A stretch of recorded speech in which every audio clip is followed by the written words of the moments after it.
Jésus a tout fait. Le Saint-Esprit est parmi nous pour nous guider, pour nous éclairer et pour nous soutenir.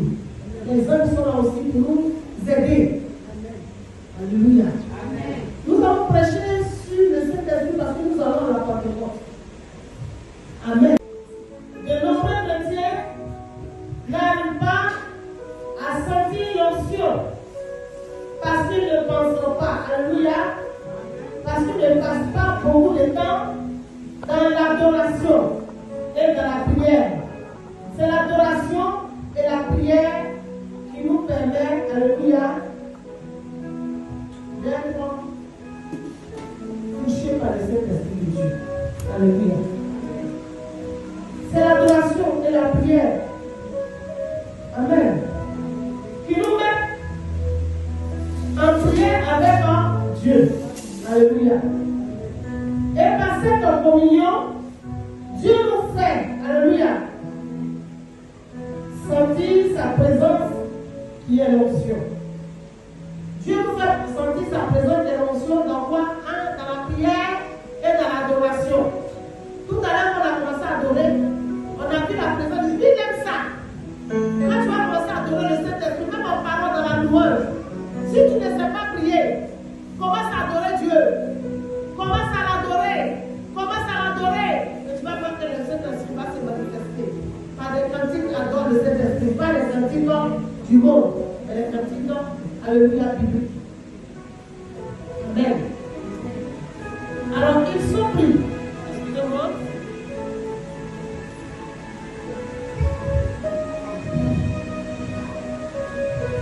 Ils sont pris de partout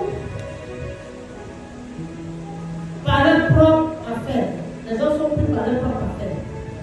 Et ont la tête chargée de soucis financiers et de foi professionnelle.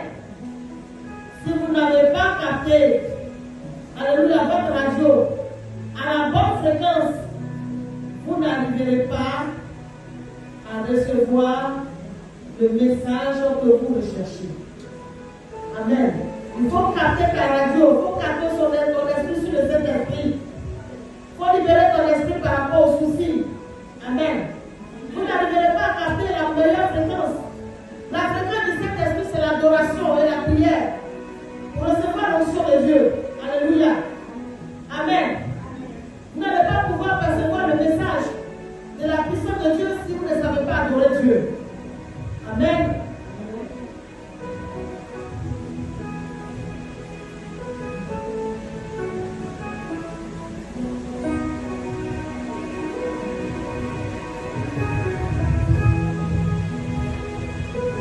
Le nom de Dieu.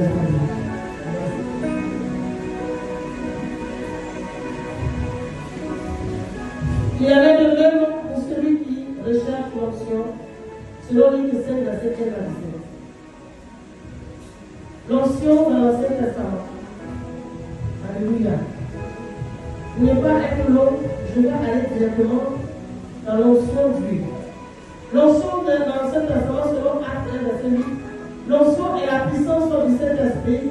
Dans l'Ancien Testament, cette puissance était accordée à 3 catégories de personnes. L'Éternel Dieu Tout-Puissant, quiconque cherche à faire des prières internégatives de tous au nom de Jésus-Christ de Nazareth. Que ce soit à l'intérieur comme à l'extérieur, l'Éternel manifeste par ta présence et par ta puissance. On ne peut pas parler de toi et puis il va avoir toutes ces choses. Il va avoir toutes ces attaques. L'Éternel manifeste par ta puissance. Combat, Seigneur, mon Dieu, ceux qui me combattent. Que ce soit à l'extérieur ou à l'intérieur au nom de Jésus. Et je prie, Père, cet esprit de Dieu, que tu mettes ta main, Seigneur, mon Dieu, sur tout le monde, et que tu protèges au nom de Jésus-Christ de Nazareth. Envoie le feu du Saint-Esprit, Seigneur, environner, Seigneur, mon Dieu, transférer au nom de Jésus. Et que tu donnes, Seigneur, mon Dieu, Seigneur, mon Dieu, comme sur mon pouvoir au nom de Jésus-Christ de Nazareth. Et d'ailleurs, manifeste-toi, Seigneur Jésus-Christ de Nazareth. L'onction et la puissance du Saint-Esprit. Dans l'Ancien Testament, la Bible dit qu'il y a 3 catégories de personnes. Alléluia. Qui avait l'onction. Aujourd'hui, tout le monde s'élève, j'ai l'onction, j'ai l'onction. Quand je l'ai entendu tout à l'heure dans l'onction, vous allez comprendre. Il y avait 3 catégories de personnes. Alléluia. Les 3 catégories de personnes étaient quoi?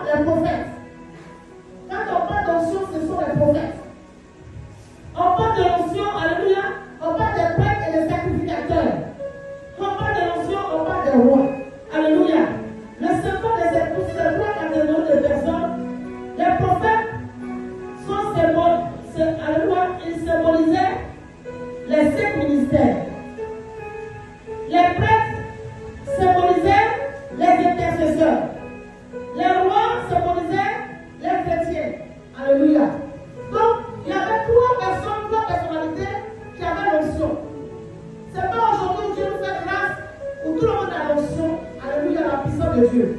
Auparavant, c'était trois personnes qui avaient l'onction. Et regardez, quand on va faire l'onction, ce sont les serviteurs de Dieu, les prophètes qui allaient prendre le roi. C'est pourquoi je vais vous parler de l'onction d'huile. Alléluia. Alléluia. L'onction d'huile. Aujourd'hui, tout le monde se lève pour l'onction. Mais je vous dis que l'onction d'huile n'est pas donnée à tout le monde. Chacun paie sa bouteille d'huile, il prie. Au nom de Jésus-Christ, c'est une l'onction d'huile. L'onction d'huile est pour les serviteurs de Dieu qui ont les sacerdoces. C'est eux qui prient sur la bouteille d'huile. Et puis cette bouteille devient extraordinaire. Tu as la maison, tu pries, tu te pommades. Mais est-ce que tu es mandaté?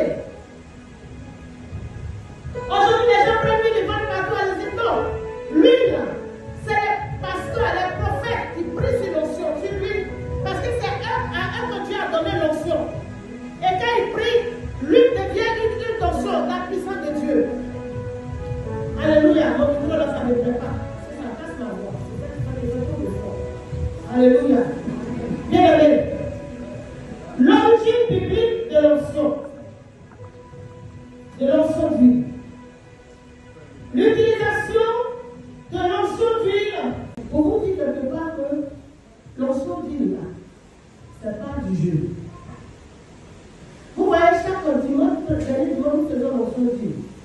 Et quand vous lisez dans le livre des ordres, tout à l'heure, un ordre, comme on l'a dit, un ordre dans cette année à 33, tout ce qui est dans la maison de Dieu doit être plein. Alléluia. Parce que ces choses sont sacrées. Toi-même, tu es sacré. Entre les mains du Seigneur. On doit te louer. Ce n'est pas le parti qui loue. Vous voyez que les samedis qu'on vient prier, on dit de prendre toutes les chaises, tout ce qui est en celui. Nous croyons parce que nous demandons à Dieu. Quand tu crois, c'est la puissance de Dieu qui rentre dans ces chaises, partout les portes de cette terre. Donc, l'onction d'huile n'est pas donnée à tout le monde de faire. Vous allez vous faire ouvrir par des gens qui ne sont pas consacrés. Vous allez vous faire ouvrir par n'importe qui. C'est pourquoi vous avez beaucoup de problèmes. Vous ne savez même pas quelqu'un qui vous impose la main. Il y a des magiciens. Il y a des assassins. Il y a des violeurs. Il y a des gens qui sont possédés. Quelqu'un est possédé, vient de faire en survie, mais tu es possédé. Si quelqu'un est dans la fornication, il vient de poser la main avec conscience, c'est l'onction de la fornication. Est-ce que tu peux le dire?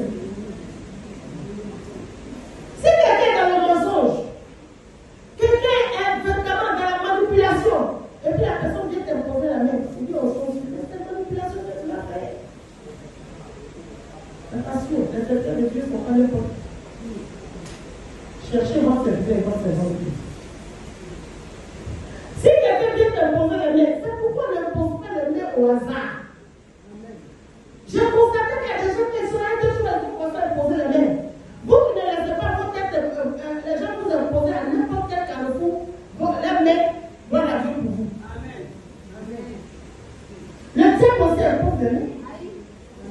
Il a sauvé. Je suis allé au Ghana en prière. Quelqu'un est venu passer là-bas l'hôtel en plein sur la montagne là-bas. Chacun s'en va prier. Quelqu'un est venu avec une huile. Pour regarder lui, il a fait le sang. Alors, il est venu déposer là. Il a fait des incantations.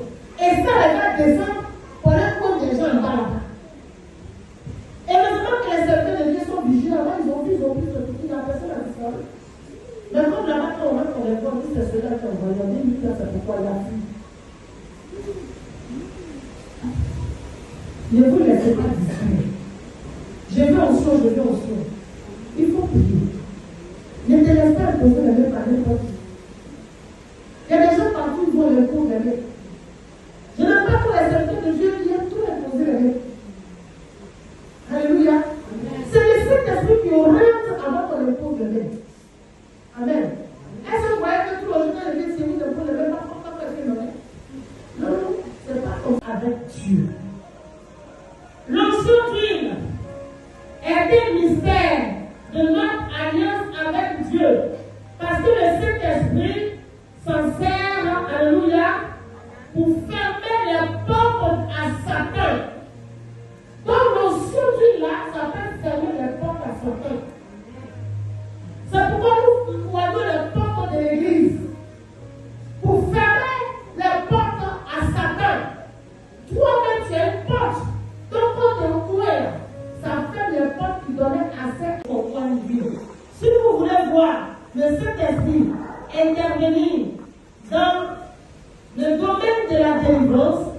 Alléluia.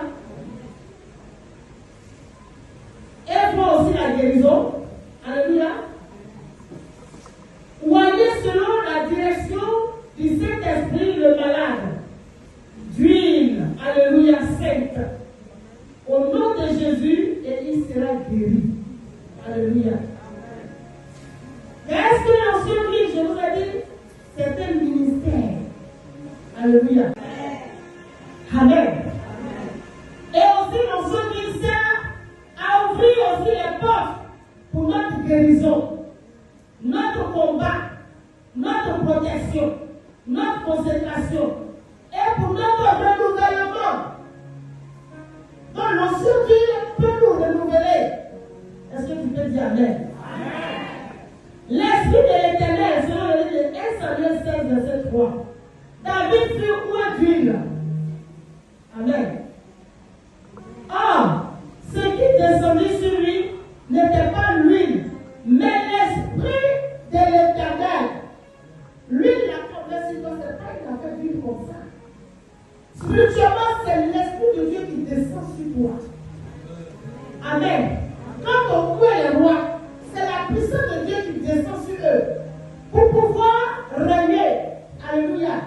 Parce que être roi, être responsable, être serviteur de Dieu n'est pas chose aussi facile si tu n'as pas la puissance de Dieu en toi. Dis Amen. Dis Amen. Un serviteur de Dieu n'est pas franco. Il y a des gens qui se mesurent au serviteur de Dieu. Faites très attention. Les serviteurs de Dieu ne sont pas vos amis. Quand bien même qu'on s'assoit en cause, mais sachez faire la différence. Comme la Bible dit, l'onction fait la différence. Lui, la l'onction, toi, tu quoi? Et puis tu apprends à insulter, tu apprends à dénigrer. Fais attention. Parce que si tu n'arrêtes pas, la puissance qui est sur la personne là peut te frapper. Regardez David. David a été où il était bébé, encore un jeune homme. Mais c'est David qui a terrassé Goliath. Ce n'est pas Saül. Quand tu as l'onction de Dieu, tu es devenu courageux. Dis Amen. Saül avait la peur. C'est là que tu faisais la différence.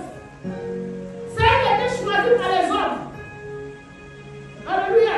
Les hommes disent c'est Saül on veut. C'est vrai que le prophète avait dit le roi de Samuel, mais lui qui a été choisi, c'est David. Le choix de Dieu ne joue pas avec.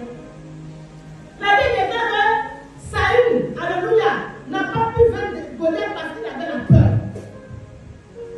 David a vaincu Goliath parce qu'il était courageux. Donc l'onction, celui qui a l'onction est courageux. Dis Amen.